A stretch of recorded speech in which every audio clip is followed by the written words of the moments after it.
muitas das vezes nós, quando nos tornamos adultos, nós complicamos as coisas, porque com as crianças é tudo muito mais fácil. Quando há um arrefecimento entre os amigos, né, a criança, ela não tem tempo ruim com ela. Eu lembro quando nós éramos criança, às vezes os pais estavam brigando, porque nós como crianças estávamos brigando, mas os pais nem terminavam a briga deles e nós já estávamos de bem.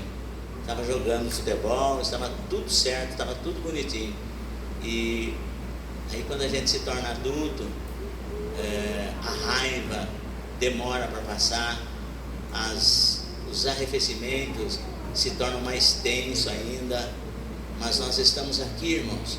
Nessa noite eu quero agradecer o irmão Samuel, a irmã Tatiana, por me dar essa honra de apresentar o Arthur, o filho de vocês, na presença de Deus e na companhia dos seus familiares e de alguns da congregação. Muita gente não pôde estar presente, né? Alguns dos irmãos estão em reunião, os professores do departamento infantil estão em reunião na parte superior do templo, mas nós estamos aqui para ministrar a palavra de Deus. Irmãos, nós estamos hoje praticamente terminando já o ano de 2025. Estamos no mês de novembro, tá? E daqui a pouco o ano de 2025 já foi embora. Mas se nós fizermos uma análise, nós vemos quantas crianças têm sido vítima de pedofilia. Nós vemos tantas crianças sendo maltratadas, quantas crianças sendo abandonadas.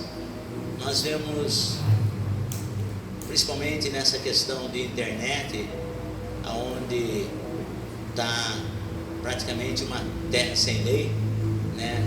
As pessoas elas vão entrando sorrateiramente, abruptamente, enfim, mas estão arrebanhando, estão apanhando as nossas crianças de maneira covarde. Isso quando não acontece de as crianças morrerem, sendo induzidas a desafios diabólicos, que isso leva as crianças à morte, que a gente está vendo muito isso. E essa mensagem ela faz nos refletir um pouco a esse respeito, porque ainda trazemos na nossa mente afirmações do tipo: ah, mas isso nunca vai acontecer comigo, isso não acontece comigo.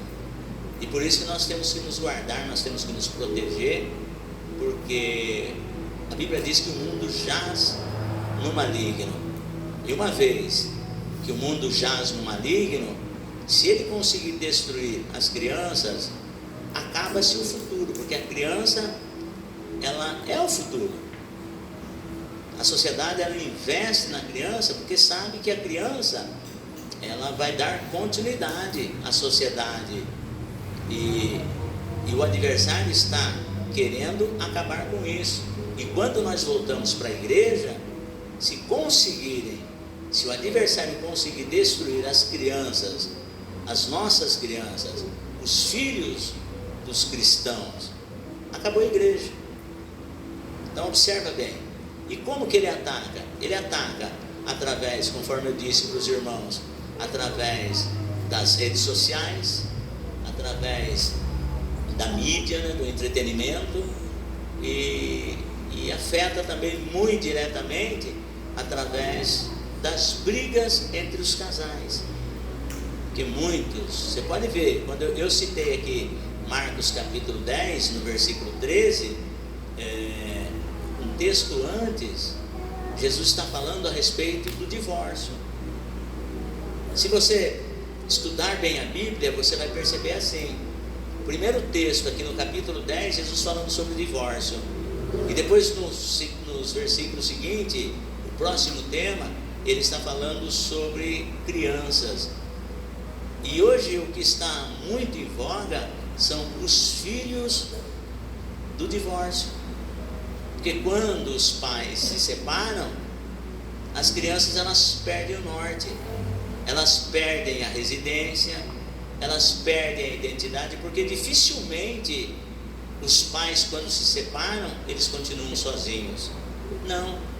Quando os pais se separam, eles já vão se envolver em outro relacionamento. Aí cria-se a chamada família mosaica. Essa família mosaico é uma mistura. O cidadão, ele sai de um relacionamento e se envolve no outro relacionamento, e assim vai. Então é muito complicado, porque e muitas das vezes os filhos, eles acabam perdendo a identidade. Eu não sei quem eu sou, eu não sei quem é meu pai, eu não sei quem é minha mãe, e isso tudo vai trazer um sério problema. Então não é coincidência, guarde bem isso, não é coincidência. Quando nós estamos lendo a palavra de Deus, o Senhor lança luz no nosso entendimento. É por isso que Davi, no Salmo 119 e no verso de número 105, ele diz: lâmpada para os meus pés e luz para os meus caminhos é a tua palavra, Senhor. Porque se nós trazermos para dentro da nossa casa, se nós trouxermos para dentro do nosso relacionamento a palavra de Deus como lâmpada e luz, eu vou dizer uma coisa para os irmãos: nós nunca pereceremos.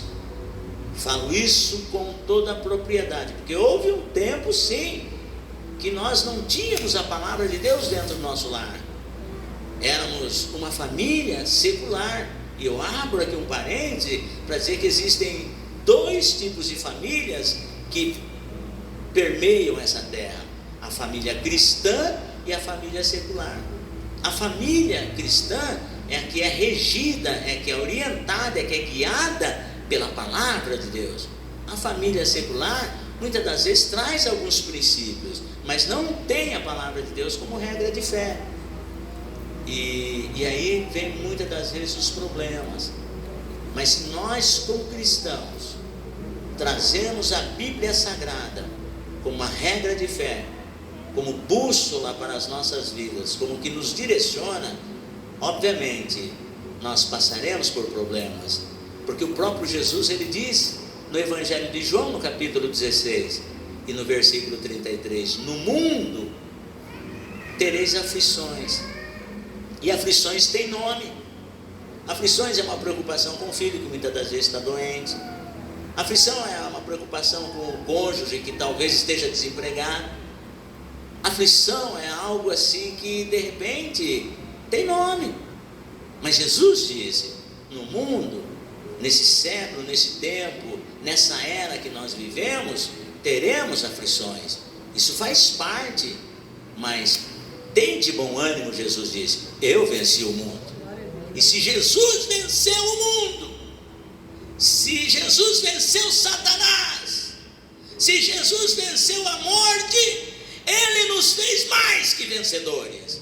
Então não sei o que você está passando, não sei qual é a aflição que você está enfrentando, mas se você tem a Bíblia Sagrada como regra de fé, como norte para a sua vida, como bússola para a tua vida, e o Senhor Jesus Cristo como seu único e suficiente Salvador e Senhor, pode ter certeza que você vai vencer essa aflição, porque Jesus é na sua vida.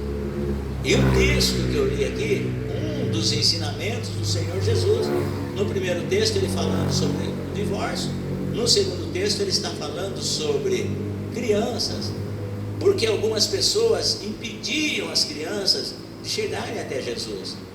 E hoje nós temos, conforme eu disse, N coisas que impedem as crianças de chegarem até Jesus.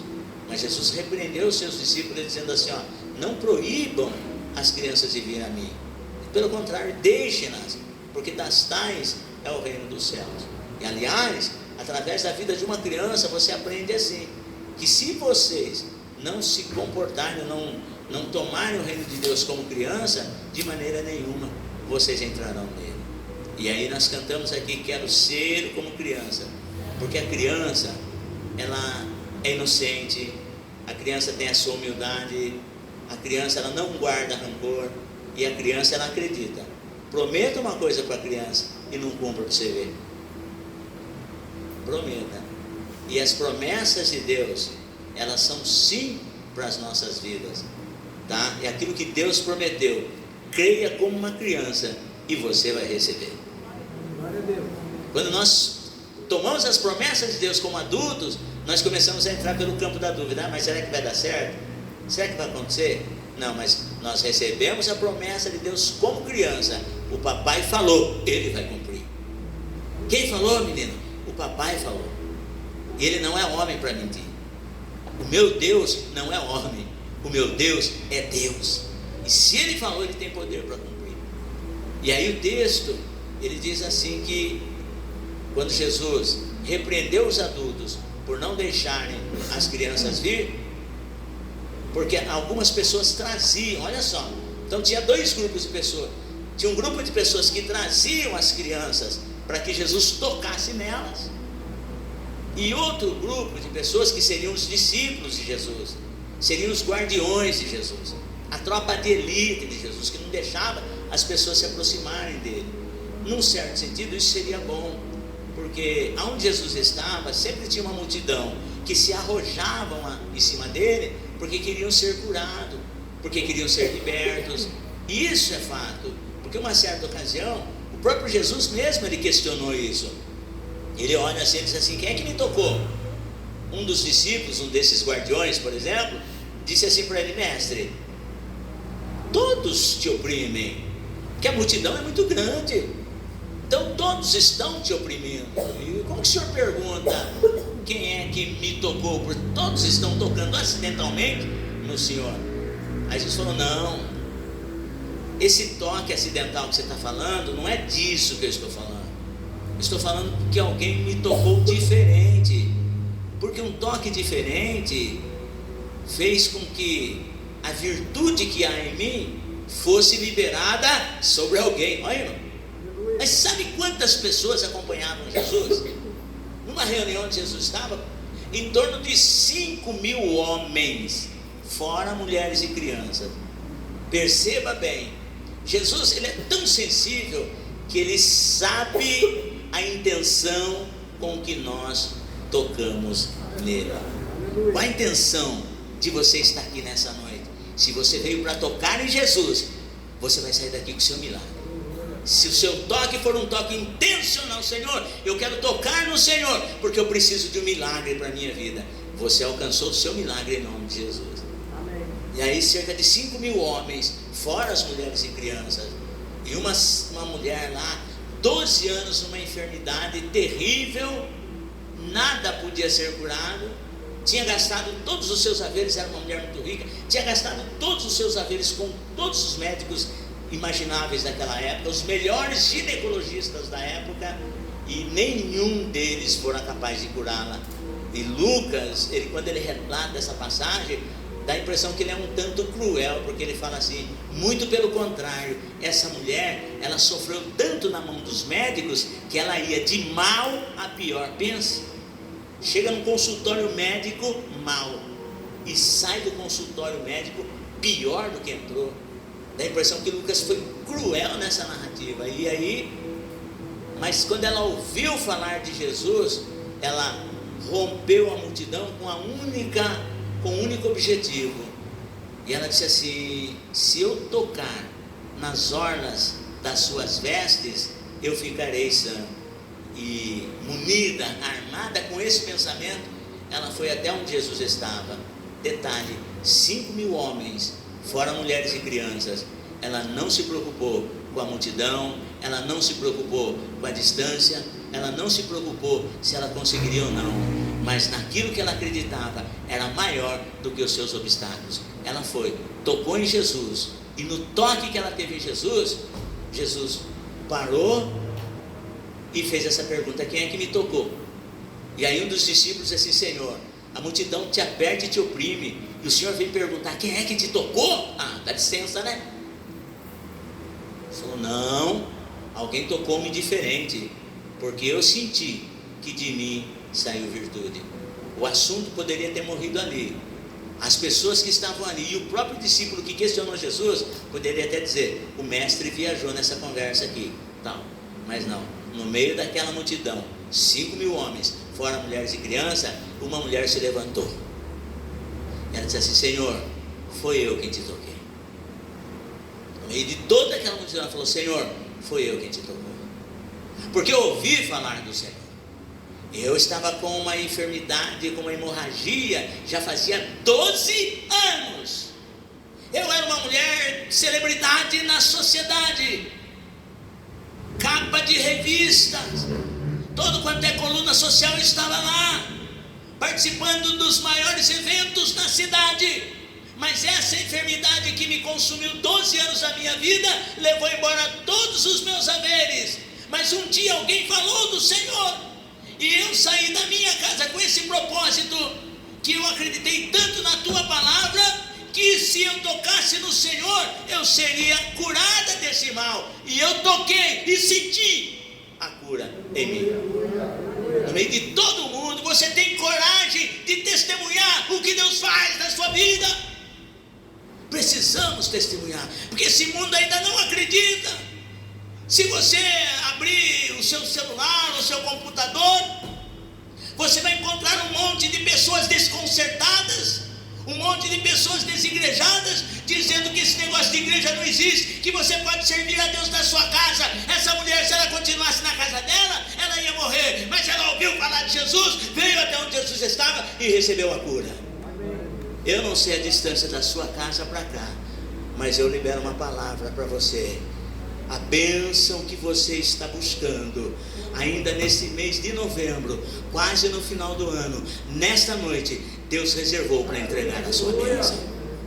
Então receba, porque essa bênção é para você. No mundo em que nós vivemos, no Deus que nós acreditamos, não existe coincidência, existe providência. Aprove a Deus que você viesse aqui e recebesse o seu milagre. Acho que se você já levantava a mão e dava um glória a Deus, e receba o teu milagre, porque Deus está aqui para entregar a tua bênção. E essa mulher recebeu a bênção. Agora escute, esse Jesus que nós falamos, e duas multidões, a primeira traziam crianças para que Jesus tocasse, e a segunda não queria que as crianças se aproximassem de Jesus. Jesus repreendeu, trouxe as crianças até si, tocou nelas, tomou-as nos braços e as abençoou. Mas a pergunta que eu fiz quando eu estava estudando esse texto, a pergunta que eu fiz, irmão Samuel, foi a seguinte: o que é que esses pais viam de tão especial que Jesus tocasse seus filhos? Porque toda ação tem um propósito. Eu não trago a minha vida, por exemplo, como uma rotina. Não. Todo dia para mim, quando eu estou na casa do Senhor, é diferente. Porque eu tenho certeza que naquele dia, embora seja um culto de sábado, louvor e adoração, hoje apresentação de criança, amanhã domingo, culto da família, eu quero convidar você que venha participar conosco do culto, do grande culto da família. Deus libera uma palavra para você. De manhã nós já estaremos aqui na Escola Bíblica Dominical. Nós estamos tratando temas assim sobre ícones da nova aliança. No domingo retrasado eu falei sobre João Batista. João Batista nasceu num tempo improvável, ele não deveria nascer. E às 8h30 da manhã nós temos grande café da manhã, e às 9 nós começamos a Escola Bíblica. Tá, irmão, você não pode perder. E amanhã eu vou estar falando sobre Mateus, um camarada lá que era rejeitado, desprezado da sociedade. Mas Jesus olhou para ele e falou: vem, segue-me. Ele seguiu a Jesus. E aí, quando eu estou estudando sobre a vida de Mateus, a pergunta que vem na mente é essa: o que é que Jesus viu em Mateus para escolhê-lo como seu discípulo? Então eu quero convidar você que venha às 9 da manhã, 8h30 nós tomamos o café da manhã, às 9 nós começamos o estudo bíblico, e à noite, às 19 horas, nós temos o grande culto da família.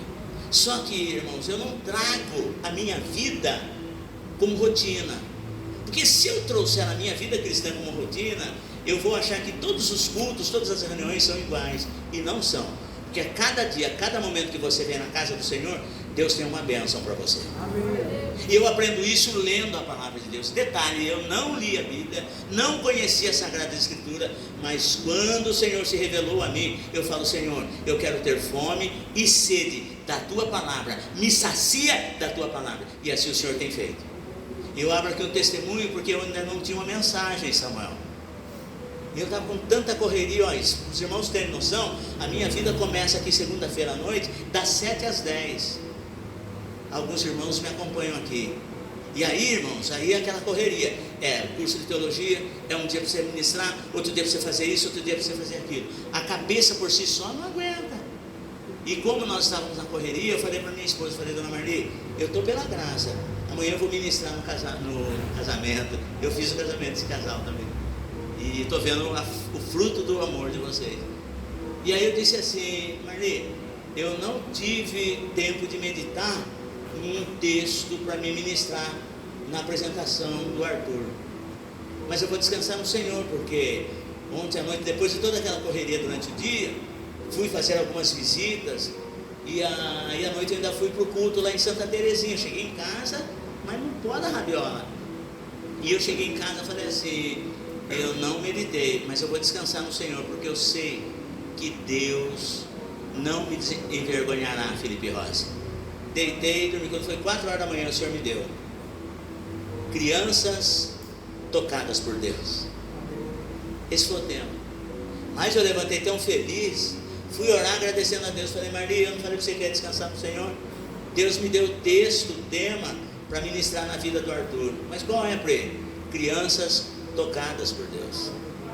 Esse é o tema. Então Deus trouxe o filho de vocês aqui, porque Deus quer que vocês permitam que Deus toque na vida do Arthur e da Júlia de maneira sobrenatural. Esse foi o tema. Eu não tinha tema nenhum, descansei no Senhor e tal. E aí onde que eu quero chegar?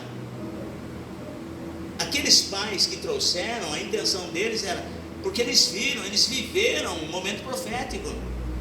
Eles viveram nos dias de João Batista e viram que João Batista foi uma criança, foi uma pessoa que nasceu de forma miraculosa, porque os pais de João Batista não podiam ter filhos. Isabel era estéril, ela não podia engravidar, então ela engravidou de maneira miraculosa. E eles viram que toda criança que era tocada por Deus, quando criança, quando se tornassem adultas, seriam instrumento poderoso nas mãos de Deus.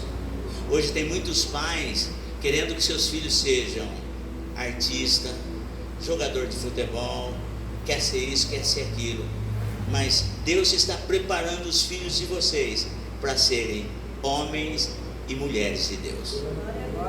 É isso que Deus quer.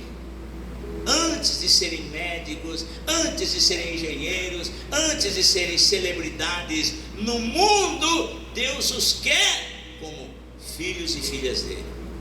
E aí você vê, e é isso que aqueles pais viam. Porque eu vejo, por exemplo, Samuel, ele foi tocado por Deus. Ana não podia engravidar. Se você ler o texto de 1 Samuel, você vê que Ana não podia engravidar. Ela estava constantemente no templo, orando, buscando, e um dia ela falou para Deus assim, falou: Senhor, eu não aguento mais. Se o Senhor se lembrar da tua serva, se da tua serva o Senhor não se esquecer, e der para a tua serva um filho homem, um menino, olha só, a oração de Ana, porque todo mundo zombava dela, falava: você, Eucana é um homem tão bom, você tem noção, ele tem filhos com Penina, mas você não consegue dar filhos para o seu marido. Será que você não está com algum pecado escondido, não, Ana? E Ana chorava, porque as pessoas zombavam dela, porque ela não conseguia engravidar. E nos dias dos patriarcas, dos juízes, lá no Antigo Testamento, uma mulher que não desse filho para o seu marido era tido como amaldiçoada. Então Ana, mas ela não se afastava da casa do Senhor. Ana estava constantemente buscando a Deus. E um dia ela fez essa oração, ela falou: Senhor, se o Senhor é na minha vida e não se esquecer de mim, e me der um filho do sexo masculino, olha só, não que Ana tinha discriminação em relação às mulheres, é que naquele tempo eram os homens que serviam a Deus, eram os sacerdotes, era o tempo do patriarcado. Então o homem era o proeminente na casa, no templo, na sociedade. Então ela fez essa oração: se o Senhor se lembrar da tua serva, e da tua serva tu não esqueceres, e deres a tua filha um filho varão, um menino, uma criança do sexo masculino, Senhor, eu vou entregar na tua casa para que sirva ao Senhor todos os dias da sua vida. Essa foi a oração que ela fez. Pois você não acredita que Deus se lembrou da irmã Ana? Você não acredita que a nossa irmã Ana, ela fez essa oração chorando em lágrimas? Quando ela se levantou, ela já não estava chorando mais, o seu semblante estava alegre, ela tinha lá no íntimo do seu coração a certeza de que Deus ouviu a sua oração e entregaria o filho do sexo masculino para ela. Por quê? Ana creu de uma tal maneira, e Paulo vai dizer isso, que a fé, ela chama a existência as coisas que não são como se já fossem. Ana, antes de engravidar fisicamente, ela engravidou pela fé.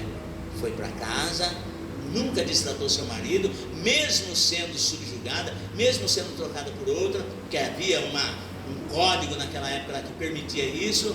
Ana olhou para o Senhor, Deus se lembrou dela e deu para ela um menino, o qual ela pôs o nome de Samuel, que significa ouvido por Deus.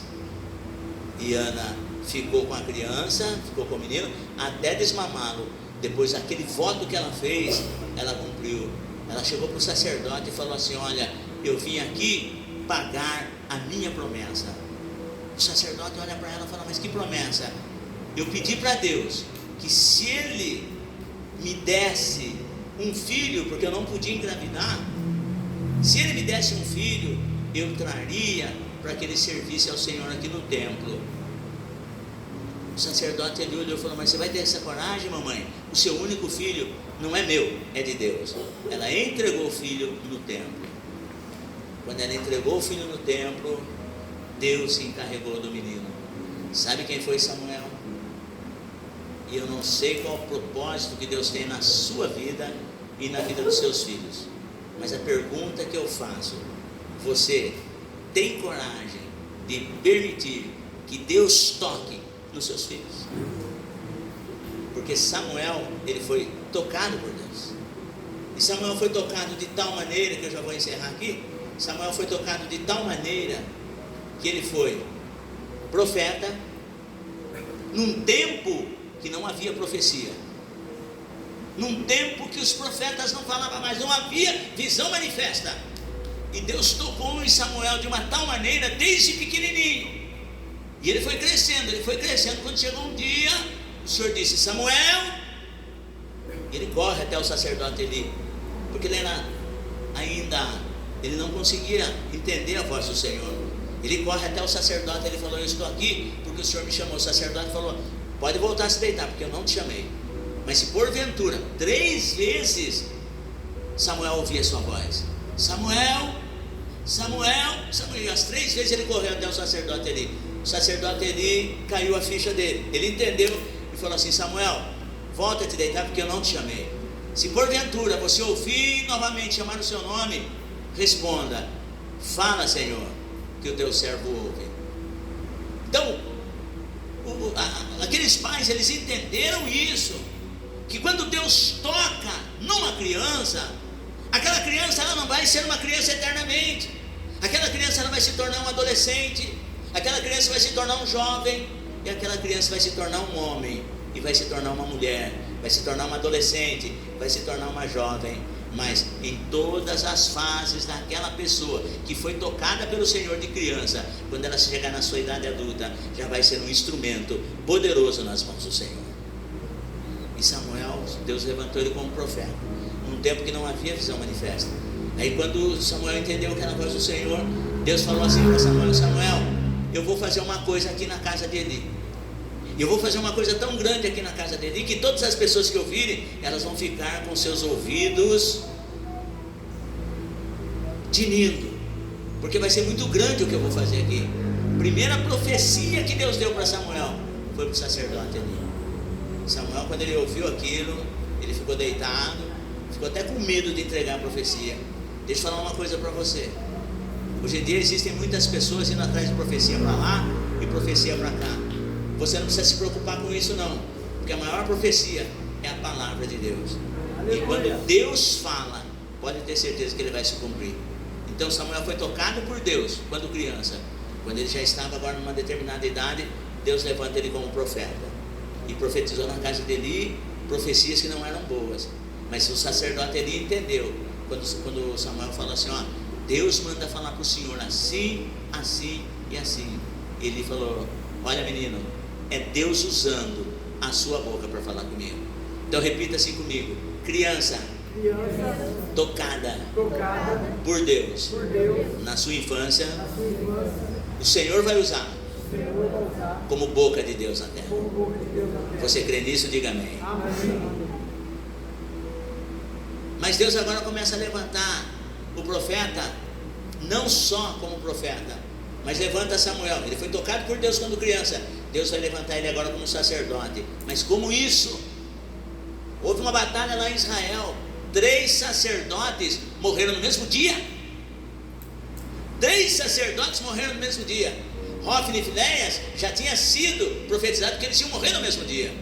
Mas o sacerdote velho Eli não estava marcado para morrer. Mas quando a peleja aumenta, sacerdote Hofni e Finéias, os filhos de Eli, eles morrem. Alguém foge da peleja e sai correndo gritando: olha, Israel perdeu a batalha, a arca foi tomada e os 2 filhos de Eli foram mortos. Eli estava sentado na cadeira, o sacerdote, o Senhor já de 82 anos de idade. Ele estava sentado na cadeira num lugar alto. Hofni e Finéias eram seus filhos e ele era guardador da arca. Eles eram guardadores da arca. E quando aquele homem, aquele senhor idoso de 82 anos, ele ouviu que os seus 2 filhos foram mortos na guerra, e ouviu que a arca do Senhor, a arca da aliança, a arca do concerto do Deus de Israel era tomada, ele tomou um solavanco. Ele caiu da cadeira, como ele estava no lugar alto, caiu, quebrou o pescoço e morreu na hora. 2 filhos mortos na guerra, e o sacerdote Eli morreu ali na porta do templo. Alguém tinha que assumir o sacerdócio. Quem? As pessoas olham e falam assim: Samuel, eu sei que você é muito jovem, mas nós sabemos que Deus é na sua vida. Nós sabemos que você é boca de Deus na terra e queremos que você também assuma o sacerdócio. Então, no momento de crise, guarde bem isso, Tatiana e Colina, guarde bem isso, Samuel Gustavo. No tempo de crise, Deus levanta o Arthur na terra para que o nome dele seja glorificado. Então guarde bem essa palavra. Pai e mãe que me assistem nessa noite, deixa Deus tocar o filho de vocês. E para falar de Samuel, por último, Deus levanta Samuel como o último juiz de Israel. O menino que nasceu por milagre, foi tocado por Deus, se transformou em, Deus usou como profeta, como sacerdote, como o último juiz de Israel e o que ungiu o primeiro rei de Israel. Você imaginou o que Deus pode fazer através da vida dos seus filhos? E eu encerro dizendo da seguinte maneira: esse é meu conselho para você, pai e mãe. Permitam que Deus toque seus filhos. Aí vocês podem me perguntar: pastor, mas como eu posso permitir que Deus toque os meus filhos? Primeiro, ore por eles, através das suas orações, pai e mãe. Deus toca a vida do filho de vocês através das suas orações. Só isso, pastor? Não. Deus toca a vida do filho de vocês através de vocês trazê-los aos cultos. Provérbios 22:6 diz: ensina o teu filho no caminho que deve andar, e até quando ele envelhecer, não se apartará dele. Esses que impediam as crianças de chegar até Jesus, eles usavam como subterfúgio: mas o culto lá acaba muito tarde, mas o pregador não tem palavra, Ah, mas porque é muito barulho. Ah, porque é uma petição de dinheiro. Para com isso. Traz o teu filho, porque Deus quer tocar eles. Então, através de trazê-los aos cultos. Mas é só isso, pregador? Não. Através do culto domiciliar. Tenha um culto domiciliar com seus filhos. Hoje vamos brincar de culto, que criança assiste, tem que falar uma linguagem infantil. Vamos brincar de culto? Vamos dar abertura como se estivesse aqui. Vamos dar abertura. O nosso maior problema hoje é que nós passamos a maior parte do tempo com os nossos filhos no celular, na TV, e quando nós falamos de brincar de culto com nossos filhos, eles ficam bravos com a gente, eles se cansam. Então, se nós não ensinarmos os nossos filhos desde criança, vamos brincar de culto, quando chegar numa determinada idade, eles não vão querer nem vir para a casa do Senhor. Então, faça um culto domiciliar com o seu filho. Comece aos poucos, alguns minutinhos. Faça de conta que você está aqui no culto. Eu trabalhei 30 anos numa escola de educação infantil, aliás, na prefeitura municipal de Piracicaba, e desses 30 anos, 20 eu trabalhei numa escola de educação infantil. E algumas crianças lá, Felipe Rossi, chegava lá, os avós crentes, eles falavam assim, quando estavam em casa lá, seu Salu, o senhor precisa de ver, os meus netos, eles têm um amor tão grande pelo Senhor, que ele falava, vamos brincar de escolinha? Vamos, eu sou tio Salu. Então agora muda o negócio. Tá, vamos brincar de igreja? Vamos? Tá bom, então eu sou o pastor Salu. Faz isso, porque tem algumas crianças aqui que falam, pastor Salu, o senhor precisa de ver o meu filho quando chega em casa. Ele faz até assim que o senhor faz. Põe a mão na cabeça da cadeira e fala, chá em nome de Jesus. Brinca de culto com seus filhos. E é só isso, pastor? Não. Através do exemplo da vida de vocês. Sejam cristãos autênticos, não perfeitos. Deus não precisa, e os seus filhos não precisam que vocês sejam perfeitos, mas que vocês sejam bons exemplos de cristãos. E o nome do Senhor vai ser glorificado, e o Senhor vai tocar poderosamente nos vossos filhos, porque os nossos filhos são herança do Senhor. Você crê? Diga amém. Amém. Diga assim, eu creio que meus filhos são herança do Senhor. Diga assim, toca o Senhor para a glória do nome do Senhor Jesus. Você pode aplaudir o nome do Senhor bem forte as suas palmas para o Senhor.